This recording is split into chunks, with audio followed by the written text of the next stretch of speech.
And welcome back, everybody, to another episode of the Always Pressing PGA DFS podcast, previewing the 2023 Arnold Palmer Invitational to get you ready for your DraftKings lineups this week. You can find myself on Twitter at BDentric, the podcast at Always Press DFS, and my co-host is always on Twitter at DFS Golf Gods. Jesse, how are we doing, my friend? I'm good. How are you? Doing well. Another fun week of PGA Tour action in the books. I see. Any thoughts on the Honda Classic, the last installment of the Honda Classic? No, me and you were texting this week, and I played one lineup. Actually, listened to myself as far as not playing much money. Played one lineup, not much money. It was dead by Thursday afternoon, so I moved on pretty quickly and did not pay a whole hell of a lot of attention. Did watch the final hole, which was pretty fun in the playoff, but other than that, I don't have much takes. Good for Chris Kirk, man. It's pretty cool to see somebody like him, who what he's been through as far as whether it's self-inflicted or not, overcome some stuff and get the W. And then Eric Cole, hell of a story. Yep. Eric Cole, hell of a story. He had 3 Monday qualifiers. You had Gerard and a couple others. I think finished T10, T15 or something. Like Gerard was fourth. Yeah, he finished fourth. I mean, like all 3 of the qualifiers got through. 2 of them, I believe, are going to play in Puerto Rico this weekend with Gerard. Cole is in the Arnold Palmer Invitational. He got boosted there. They showed Cole's been playing like the mini tours and minor league golf tours and stuff. He won one like last year and got maybe $1,500 for it. He got $915,000 for this one. It's just and he finished 15th at Pebble too. Like it's the dude's legit. If you guys watched any golf, you obviously know he comes from a golfing family. His father and his mother and all that stuff. So that's well known. But even Freddie Couples had some nice things to say because he used to play with his dad, I guess. And it was pretty cool to see Cole out there. Getting his stuff done. They had the diabetes story with him and everything. He's got a lot going on. We saw Justin Sue or Sub. Addison's disease too. Addison's disease, yeah. Which I don't really know much about that, but apparently it's not good. No, very, very severe form of diabetes, I guess. And they got him down like 110 pounds in college. The dude looks like he's 110 soaking wet still to me. Yeah, big dude. So, he was pounding it, dude. Fucking it's just murder. It's like JT and those guys. It's all about torque and doing what you're doing. You don't have to be a big boy to pound the rock. And it was fun to see Cole. Justin Sue had it going for him, and he kind of fell apart over the weekend. But good to see him up there. A lot of young guys. It was really, or not all young. Like I say, young, and to me, Cole's 34 is not young. Yeah, no, he's young. He's still young because he's brand new to us. Yeah. They kept saying young. They said 34. I'm like, that ain't freaking young. But okay, whatever you say. But it was just cool to see a bunch of these guys, even like Chesson Hadley. You didn't watch it. Never mind. He did the mic'd up on 14 on Saturday. That was fun to see. Really good personality and everything. He played pretty well. Benny On making another run. Shane Lowry was pretty much the only expensive guy that did anything this week. What happened on Saturday where there was a 62 and a 63 and a 64, another 64? I mean, like my guys didn't play that golf course on Friday, excuse me. My guys did not play that golf course on Friday. Whatever golf course these other guys were playing, my guys were playing like the hard version of the Honda Classic. These guys were playing the American Express version of the Honda Classic. Did you happen to have PM players on Friday? Because there was a wave advantage. So they were like I think 5 out of 6 were PM AM. So they would have played in the morning. Oh, so then they put a different golf course. Because Friday it was well documented. The morning boys had a major upper hand on things. It was just the wind, I guess, and just overall conditions, but it was it's Florida golf. You never know when the wind's going to come up. It came up, right. It made its factor known, and that's why guys went nuts. And then you saw Lowry on Saturday go crazy with the best round of the day. Right. He went out early. It seemed like a trend. The early golfers had a little bit of an upper hand throughout the weekend. So we'll see. Something to think about going forward. It's not like you can predict it over the weekend, but there is going to be a wave advantage this week, though, probably. Oh, I haven't even looked at weather, so thank you. We're going to get into that. That'll be fun. Yeah. And it's going to be a fun-filled field here at the Arnold Palmer Invitational, around 130-ish golfers, give or take, depending on the final invite numbers and who actually continues 120, I think, is the number. Down to 120. There we go. Thank you, sir. I saw 43 of the top 50 in the world will be playing this week, so that's a big, as you expect, invitationals, plus it's an elevated field event, so big money coming to the winners here. Plus, you get an awesome red cardigan sweater, just amazing. one of the better trophies in golf, one would say, outside of a green jacket. So you got that going for you too. It'll be fun, but let's get into some past event history, which we have plenty of because it is one of the most course history relevant courses on tour. Yeah, last year, Scotty Scheffler was the winner, 5 under, 1 shot over Hatton, Horschel, and Hovland. 2021 was Bison DeChambeau, 11 under, 1 shot over Lee Westwood. Tyrell Hatton was the 2020 winner, 4 under, 1 shot over Leishman. Molinari was 2019 winner, 12 under, 2 shots over Fitzpatrick. Rory won this tournament in 2018, 18 under, 3 shots over Bryson, aka Bison, and Mark Leishman not in the field. Jason Day won this in 2016, 17 under, 1 shot over Chappell. Tiger Woods has won this 8 times, but he's not in the field, and that's pretty much it as far as guys that are relevant here. Yeah, Rory loves this place. This is the course where Bryson decided to take on the lake and try to drive the green on the par fours. Yes, that was the year he won. That was some fun par stuff. 5. That's a par. It's a par 5. My bad, par 5. Yeah, so it was like almost a guaranteed eagle for him at times. The way he was playing in that tournament. This is also the place where Jason Day withdrew and went to Walt Disney World, I believe, with his family because he had back problems. I'll never forget that one because he was a heavy chalk player. Everyone's like, what the heck? Yeah. And there's pictures of him at Walt Disney World. So that was fun. Riding Space Mountain. Yep. So this is a great tournament. I enjoy it. It's a great golf course. We talked about there we go. Great golf course. Arnold Palmer Invitational, and it's a beauty. It's a Bay Hill Country Club that most should know because it's Arnie's place, and it is a par 72. Where did my notes go? I'm gonna almost 7,500 yards. I'll tell you that much right out the gate. And you have nine holes with water in play. There's over 80 bunkers in play. Some of those penal rough you're gonna find 3+ inches depending on how they let it grow out. Of course, we're on Bermuda, as you would come to expect on this side of the Florida swing here. The biggest thing about this course is all the par 3s are over 200 yards, so you have to really pipe it. You have most of the majority of the par 4s are over 450, very long. So you need to take advantage of the par 5s for sure and just avoid bogeys, as the winning scores, as Jesse mentioned, are very key.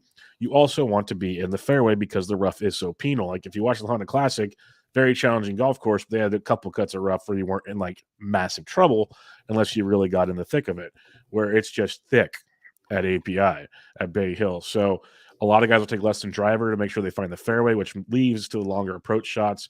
Most of them are 150 plus, a lot of them over 200 plus. So long iron play comes into play here as well. Some of the biggest greens on tour also. So just because your guy hits the green doesn't mean he's got an easy chance to make things happen. You want to make sure you can lag it up there in 2-putt as well. So bogey avoidance is key. Finding fairways is key.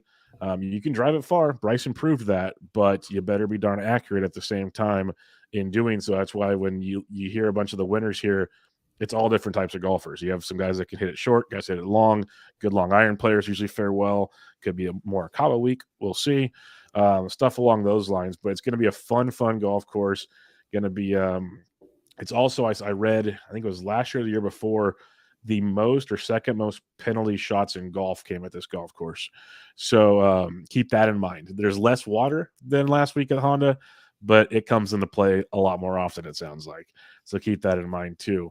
What kind of stats are you looking at this week? Yeah, I mean, I think you hit on a lot of it.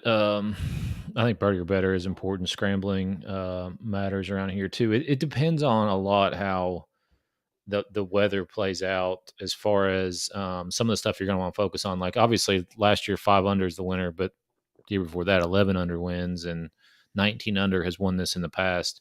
I anticipate it playing a lot very hard, more major-esque than years past. There's no rain in the forecast, but there is a lot of wind, particularly on Friday, and I think in like toward the afternoon. So there may be a distinct wind or wave advantage this week, and that wind stays up mostly through Saturday, and then kind of dies off on Sunday. But I just think it's going to be difficult. So I would, to me, I would kind of vision it as like a major, the Masters or U.S. Open type of you want to get it in the fairway and hit as many greens as possible. So a little PM AM wave potentially that could Potentially could have an advantage. I mean, you're really going to have to like look at this further in, on Wednesday. So I would just definitely be, mindful of the wind potential on Friday. All righty, let's get into the DK picks of the week. And again, loaded field. Course history, huge here, as we mentioned. Let's talk 10K and above. Rahm at 11.5. 11.5 in this field. It just doesn't sound wrong.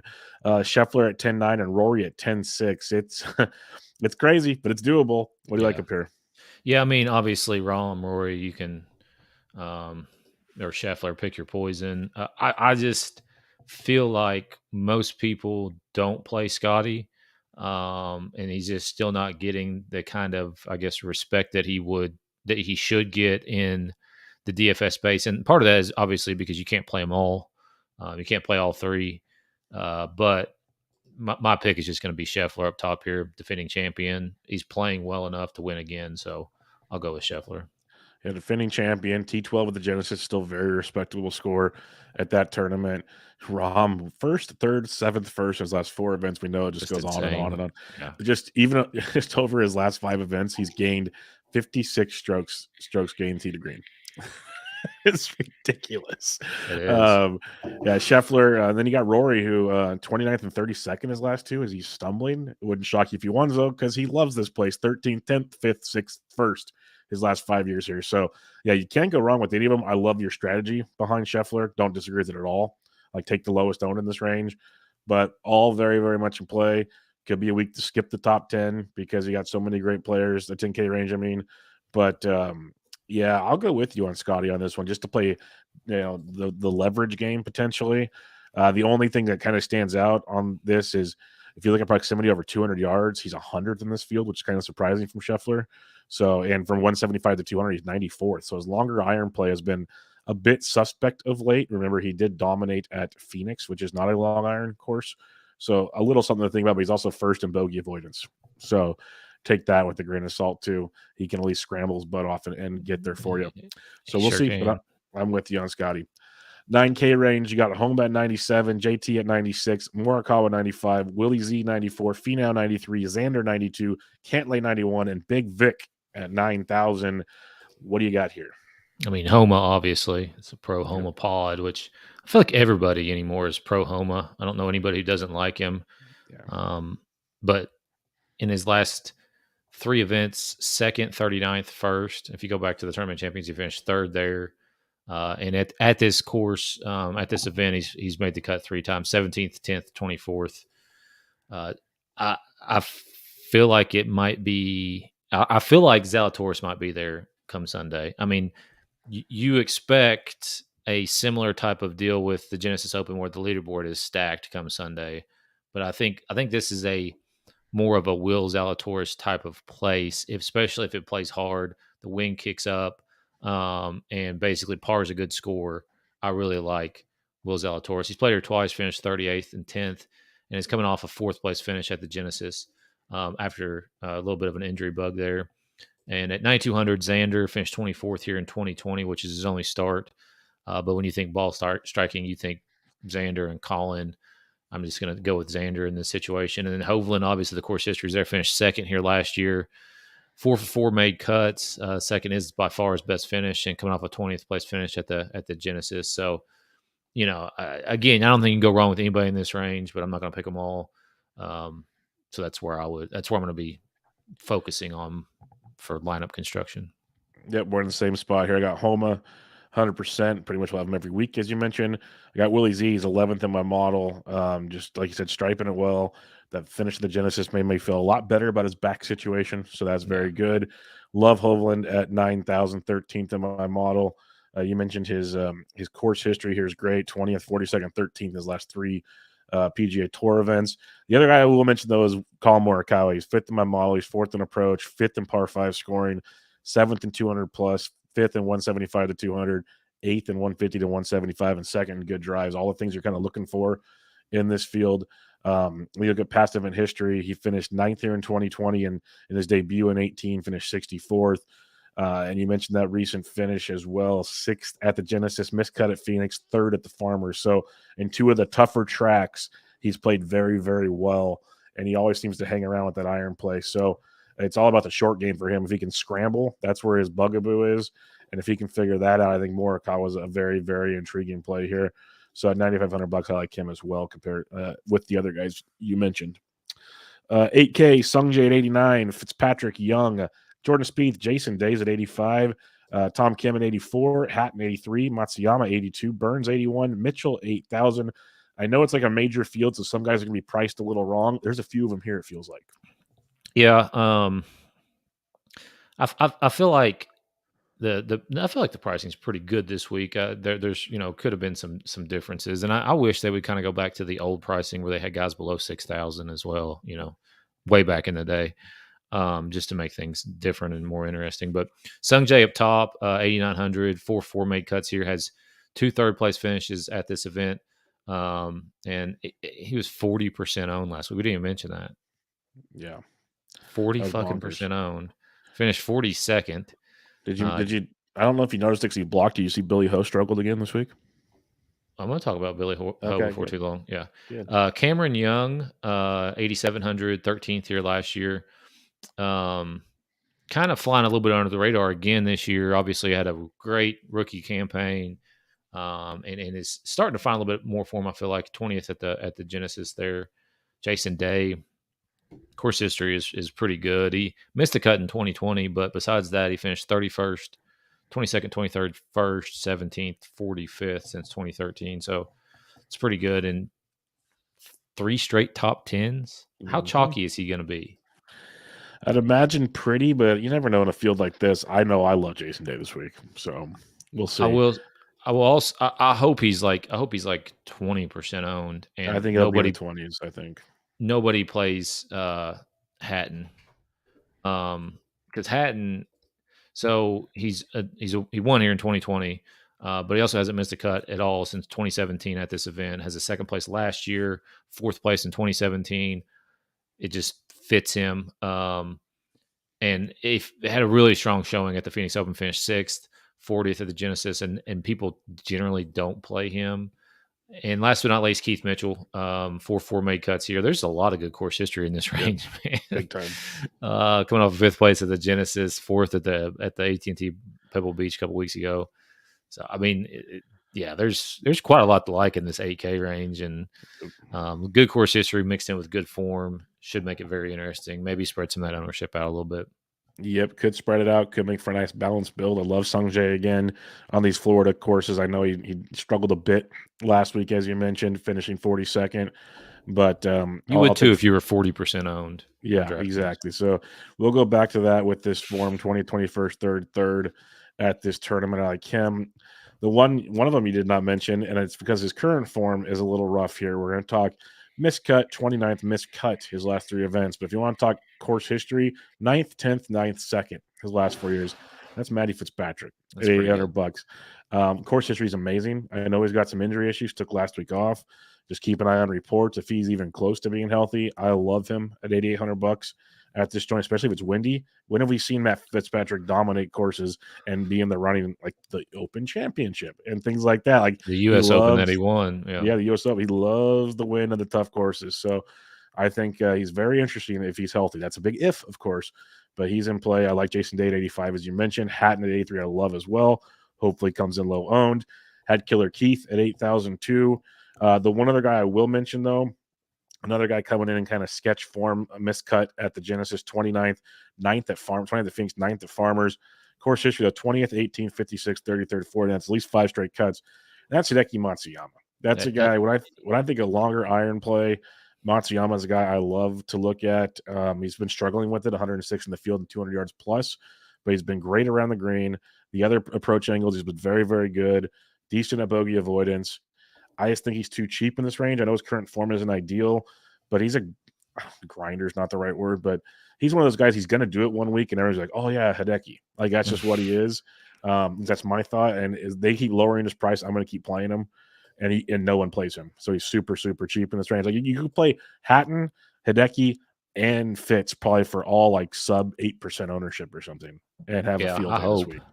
And have a lot of fun with that. So that's very, very intriguing to me as the week goes on. And some guys go again in the Discord goes, "Oh, you didn't play that guy this week?" I'm like, "Well, I talked to you on Monday.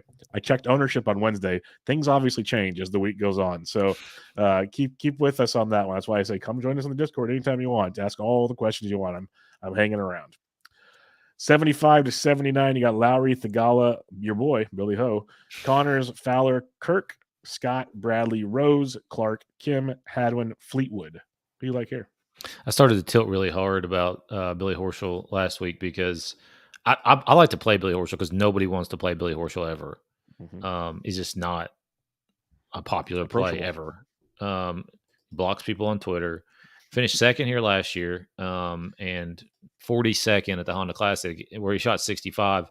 I feel like that's enough flash there for me to go back and at much less ownership this week. I mean, he was 13% owned the Honda, but he was 2% owned at the Genesis at 7,200. So, I would put him more in that 5 to 6 max range this week. So I like him. Thigala at 79, skipped over him. He'd missed a cut here last year, but is playing really, really good golf. Ricky Fowler never missed a cut here since 2015. And that was like bad Ricky Fowler the last 2 years, finished 52nd and 72nd the last 2 years, but had an 18th place finish in 2020, 14th back in 2018, 12th in 2017. And it's, it just feels like this price is way too low for him, given how he's playing. I mean, 3 straight top 20s, hasn't missed a cut since the Wyndham way back in August. I think he's got it figured out. Adam Scott, another guy with good course history, has missed a couple cuts here, but did finish 26th here last year. And just the dude that just makes cuts. I mean, he may finish 65th like he did the Genesis Invitational, but he made the cut. So, especially for cash games. And then Tommy Fleetwood at 7,500, another guy who I feel like flashed a little bit of form at the Genesis. He was at or under par all week there.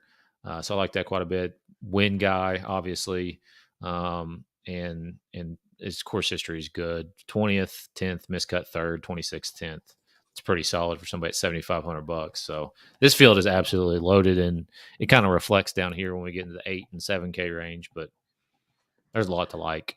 One of the things that I'll mention is a lot of the good course history people are foreigners. They play very well here. Yeah. The Euros and like even the Aussies and stuff very, very well, because when Aussies love the wind, so do foreigners. Like it's just a trend, and they're more precise golfers instead of bomber golfers. There's a difference there. Like you Californians. Yeah, we're different. We're different like that. So that's why we dominate the West Coast swing. But Billy Ho was mic'd up on Friday, by the way, on 14. They had him on the headset, and he was talking about how messed up his swing is right now, how in between he is. Oh, it was entertaining to like hear him, because he sits there on the tee box. They analyzed it. He practices 2 different types of swings to see what feels good before he tees off. I'm gonna retract everything I just said about Billy Ho. It was wild watching him do it. Watch him win now. They're like, "What's your thought process on this? I'll just stay out of the water." He's all, how does he shoot 65 doing that? I don't know. It was fun watching it though, man, because he literally would hit a great shot, and the next shot would be like thunk, all the way to the right. Like it was all over the place. It was interesting. Yeah, never mind. I'm glad you mentioned that. I'm not playing Billy. I'm gonna go ahead and uncheck. Now he's gonna have a great week. Yeah, he's gonna finish top 5. All right, for me in this range, you got Corey Connors at $7,800. Guy coming in with decent course history, or 11th and 3rd the last 2 years. He's 61st at Genesis, 50th at Phoenix. So his current form is not what we would expect from Corey Connors, but really, really playing well here. Again, makes sense. Very good iron player. So if you can find the fairway, he's 17th in good drives in this field. That could play well for Corey Connors. And his caddy was heard talking today on Monday that this course fits him very well. So it's a course that Corey Connors likes at $7,800. I have Ricky checked off at 77. Kind of sucks Chris Kirk won this last week because his course history, 5th, 8th, 15th, 13th, his last 4 times here. He's been great. I am not playing a chalky Chris Kirk. Not happening. $7,700 and coming off that dub. So that's an interest. Like if he comes in low owned, I'm interested, but not at this point in time. Keegan Bradley at $7,600, 11th, 10th, 42nd, 46th, 26th his last 5 times here. So he's another guy with amazing course history. Missed the cut at the Genesis, but 20th at Phoenix, 2nd at Farmers. He was coming in pretty good form. Wyndham Clark at 75th is 10th in my model. He's first in par 5 scoring, 5th in par 4s, 450 to 500. A couple of things we really want to see at this event. And he's coming at 33rd at the Genesis, 10th at the Phoenix, 37th at Farmers, 50th at Amex. Those all stand out. Missed cut in 21, 68 and 20. So his course history is not great. Current form really good for Wyndham Clark. He'll be virtually unowned if you want to use him. And then I have Fleetwood at 75, who I like a lot as well. He's a guy that he's kind of like the Matsuyama of this range to me. Like, used to be priced up a lot more. Yeah. Obviously, he isn't playing the same golf he once was, but he's shown flashes of that even in his early Euro season, where he might be closer than we think. And this course should fit his type of game pretty well. $7K to $7,400. Who you liking here, Jesse? Just start right up top with Woodland. 5th here last year when he was not playing very good, coming off a 9th place finish at the Genesis Invitational. I think maybe potentially he's starting to figure it out after a little bit of a struggle last year. Tom Hogue at 73, 3 or 4 made cuts here since 2018. Best finish is 15th in 2020, and come off a 14th place finish at the Genesis. Adrian Moronk, we talked about him last year. He's never played here, but the model likes him well enough, and he finished 14th last week. Bezenhoop, man, I was pleasantly surprised after your nice little mention of him on the pod last week. He was kind of in the mix, but a Sunday 72 never really had a chance as far as to get inside the top 20, 25. Finished 42nd. But his course history is 3 out of 3 made really cuts. Good. His worst finish is 20th last year. Finished 7th here in 2021. Course history is pretty amazing there. And then Sam Ryder at 7,000 took the week off last week. He's played here 3 times, 2 out of 3 made cuts. Best finish is 33rd in 2019. But Sam Ryder has 3 consecutive top 20s and a 4th place finish at the Farmers. So $7,000. I mean, that's the guy I'm clicking on if I'm down in this range. Yeah, that's Sam Ryder, man. He keeps doing it. It's crazy. I love it. Pulling for him. For me in this range, I got Woodland at 74. Seamus Power at 74 is interesting to me. Missed cut here last year, so that obviously isn't good. But recent form, 14th at the Genesis, 20th at Phoenix, 15th at Pebble. We know he's a very streaky golfer, so he can be another nice lower-owned play. Nick Taylor at 73 coming in really good form as well. 32nd here last year, missed cut 56, so made 2 of his last 3 cuts. Not great, but coming in pretty darn good form for Nick Taylor standards. I had Tom Hogue as well. I always love Hogue on courses that require good approach games. He's 4th in this field from 200 plus, 18th from 175 to 200. He's 10th in the par 3s, 200 to 225. He's 1st in the field in approach over the last 24 rounds. So very good layout for a guy like Tom Hogue. Love Moronk as well. We kind of talked about him last week. He's been playing really well on the Euro Tour. So he's a nice little value that I think are discount at 72. If you want some course history down below here, I love Seabez at 71. You nailed that one with the course history. But a couple others down here that kind of stood out. Bo Hostler, 20th last year, 24th in 2020, 58th, 66, made 4 of his last 4 cuts at this place. Missed the cut at the Genesis, then 14th to Phoenix, 11th to Pebble. He's a course history potential play. And then Benny On at $7,000. He's coming back here. 43rd, 56th, 10th, 14th, his last 4 trips to the API. And he 21st at Honda, 37th at Pebble. He's made 4 straight cuts on tour, 62nd at Farmers. So at $7K, I think Benny On has a little bit of legs. And last but not least, down here at $7,000, Harris English. He's made 4 straight cuts here, including a 9th place in 2020. And coming in with a miscut at the Honda, 12th at Genesis, miscut. So current form, up to you. Course history, pretty good for Harry. So take your poisons there. You don't have to play him. There's a ton of guys in here. But I think he's another guy with some course history that stands out a bit. 6K, what do you like in this range? I mean, why not play Eric Cole? 6,900. How chalky is he going to be? I don't know. He's 6,000 in 6,000 range. So, I mean, most of these guys aren't going to get above 10%. I wouldn't worry about that too much. I didn't realize that Mayo was on him last week. Mayo's been on a lot. A hell of a fucking call, because to me, I know we talked about him. I think I talked about him last week, but it was never I would never have put money on him, and Mayo put real Canadian dollars on him. So it's pretty amazing. But his putter and his short game is just so hot. He was Like, making so many like par saving putts, like just looked so confident. It was ridiculous. yeah, I mean, I really thought he was going to make that putt on Yeah. the in the playoff, and it of course lipped out.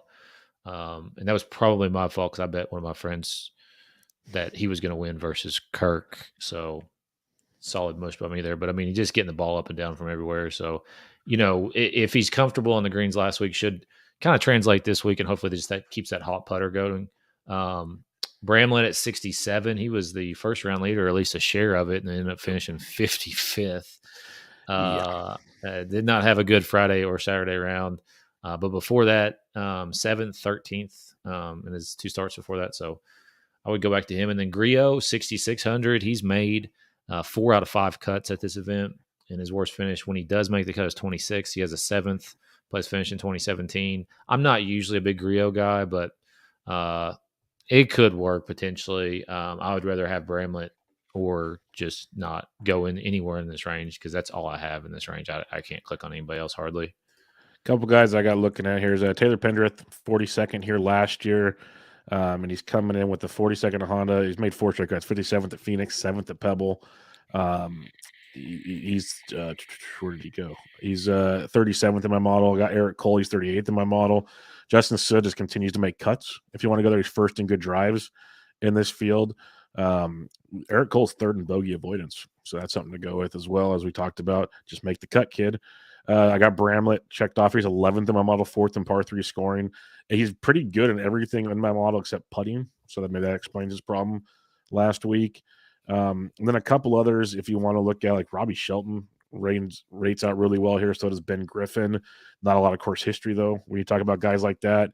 If you want to go course history, Zach Johnson at $6,500. I know it's Zach Johnson. I know it's annoying, but he's made at least 5 straight cuts here, 42nd or 49th or better in those. And if you look at current form, 12th last week, 32nd in Phoenix, 41st in Amex, all courses he plays well at. Adam Schenk at 64. He's made 4 straight cuts, getting to 42nd last week, 42nd here last year, 29th in 2019. And then it's probably all I want to do. If you need one more cheaper play, Hoffman at $6,300, miscut the Honda, 14th at Phoenix, 48th at Pebble. It's more the course history for him. Didn't play here last year, but 10th, 13th, miscut 14th in his last 4 events here. So when he plays here, he plays pretty well. It's a different Chucky right now. I'll be 100% honest with you there. But at $6,300, if you can find a little bit of that form, that would be pretty nice if you can figure that out. But not too much. I'd like, past maybe Adam Schenk at 64. Some of the guys in my model rate out well, but I just can't stomach some of these dudes at this point in time. All right, let's recap things. 10K and above. You still Scotty? I'm just going to say Scheffler. I'll go with you on Chef. 9K range. Zalatoris. I'm going to go Homa. I can't not go Homa, but I love most of these. All these Rangers love more than one. 8K. Hatton. I like that a lot. I'm going to go Fitzpatrick with the assumption he's healthy. That's what I'm going with right now. 75 to 79. Ricky. I think that's sneaky nice. I'll go Fleetwood. 7K to 74. Woodland. I will go with Seabez. Seabez at 71. And then your 6K play. Bramlett. I like the Bramlett a lot. I'll be that guy, and I'll say Eric Cole. Let's do it. If you're starting cash out this week, where would you start with 3 guys? Yeah, I don't know if I'd get above 9,000. As balanced as possible. Yeah, I mean, we talked about some of these guys with great course history and good form coming in. I think Ricky is borderline cash. Hatton, I would like quite a bit, and Sungjae. Yeah, I'd go like Hatton, Day, Sungjae. That would be a starting point for me. Yep. If you're going GPP, though, it's a fun week in GPP because ownership should be spread out with all such great golfers for the most part. Where would you start your tournament place? Yeah, Scotty Scheffler, and then like try to get in Victor Hovland, and then you kind of would go down, but put somebody like Tom Hogue in there. I go Hovland, Fitzpatrick, Hatton. That's where I'd start out my my GPP play, and that leaves you flexibility in your builds, which I like in a field like this. Balance. Like last week, I didn't see the optimal lineup. I usually see it. I guarantee you probably could have left about 7 or 8K on the bench last week to get the optimal, which is always fun stuff. Let's talk about some picks to win this week. As John Rahm is 6.5 to 1 in a loaded field, which is just was that better than his Amex odds? I feel like it was. Yeah, I'd say that's lower. Yeah, I'd That's say. Yeah. insane because Scheffler's 9-1, Rory's 9-1, and then it drops to like Colin at 20 and so on. So, what do you like him this week? Because there might be a little bit of value if you don't believe the big dogs win. Yeah, I got one way to get John Rahm to 17-1 if you want to Who you go parlaying it this with with? a little parlay. Morehead State to win the Ohio Valley Conference tournament. Was it Conference Valley seat? Conference title weekend? Yeah. It's starting. So this is like the mid-major start this week, and then all the major tournaments are next weekend. I love that But time of year. But the Ohio Valley, assuming that Morehead wins their first game Friday night, would finish Saturday, and so that's a decent parlay to get John Rahm to 17-1 if you want to do that. And of course, if you like Rory better or Scotty better, you get better odds. Zalatoris at 20, I think is bettable. Jason Day at 28. Was he going to win in this field? I don't know necessarily that, but like a top 5 at plus 550, not terrible. Hatton at 35. After that, Keith Mitchell maybe a top 20 at 9-1 or top 5, sorry, at 9-1. Yeah, I mean Tommy Fleetwood 12-1, top 5. It's just hard for me to not see somebody below 30-1 winning this golf tournament. Just way too many good golfers. Yeah, like the Genesis all written all over it again. Right. And I hope even, that's what it is too, because that's so much it's fun to great watch. TV. It was amazing Yeah. TV. And then they've shown even in years past when it was an elevated event, the cream rose to the top here. It's just that kind of a golf course. And one thing I'll say, we've said it before with like the Rahm, Schefflers, and Rorys. If you like them so much, see if they'll struggle in round 1 and get a better number like Rahm Yeah, did at you definitely can. Yeah. something Or like that. if they're going out late, so they're Yeah. going out late on Thursday, that number may change if somebody gets hot and shoots 3 or 4 or 5 under in the morning. And then, of course, if they're going out late Thursday, then they're going to have the better draw potentially on Friday. So all things to consider as well. Yep, for sure. A couple that I think is interesting is you mentioned Day. He's at 28-1. He's 8,500 on DK. Vic's 30-1 at 9K. So I always like looking at those kind of differences. I think Vic at 30-1 is interesting to me. Again, if Fitzpatrick is healthy, I love that 35. Love that 35. Same with Hatton. I like that 35, like you mentioned. We didn't talk about Tom Kim at all, but I think I'm going to take a breather on him for a little bit and just pull for him and root for him. Chris Kirk's up to 65. Man, that is hilarious to me. I'm sorry. Double his number from last week. Yeah, that's insane. I think Fleetwood is interesting. I agree with you there. And then if you want like some longer, what is that? T10s, yeah. Some deeper shots. Whew, yeah, it's a little difficult. Like a Hoagie top 5 at 20-1, or even a top 10 at 8.5-1 is interesting. I could see him having some fun here, but I got Seabez at 25-1 to top 5 or 10-1 to top 10. He's shown that track, at least top 20. What is Seabez's top 20 since he's done it all 3 years? Let me check this out real quick. This might be the bet to make, and then watch him just completely miss the cut now. He's 4-1 top 20. That could be fun. Yeah, that's not terrible odds, man. No, not for top. I'm gonna look at top 20s now because that's where you can get to the bottom of the field. Who do we got down here? Pendrith, maybe, probably not. Bull Hostler at 5-1 to top 20. He's played very well here. Your boy Bramlett 6-1. There's a little bit of legs there. Harris English is 7-1. If I do think he's going to figure it out for course history, so there's a few down here, but honestly, Hatton at 1.5-1 is it's not great odds, but that's plus money. Max Homa's plus 105 to top 20. That seems pretty sweet to me, honestly. So. Yeah, we'll see what happens. Should be fun. Looking forward. I love these elevated events, man. It's great. It's gonna be a great week. There is Puerto Rico going on. The pricing is not out yet. If you have questions, I always throw one in for fun. The tournaments suck. It'd be nice if they put real tournaments out because they'd fill. I guarantee you they'd fill. Yeah. But they don't. So any final thoughts on the week? We have API this week. I don't. Just keep an eye on the weather, wind in particular. Yep, should be a wild one. If you want the Discord, just let me know. I'll get you up in there. Fun stuff as always over there.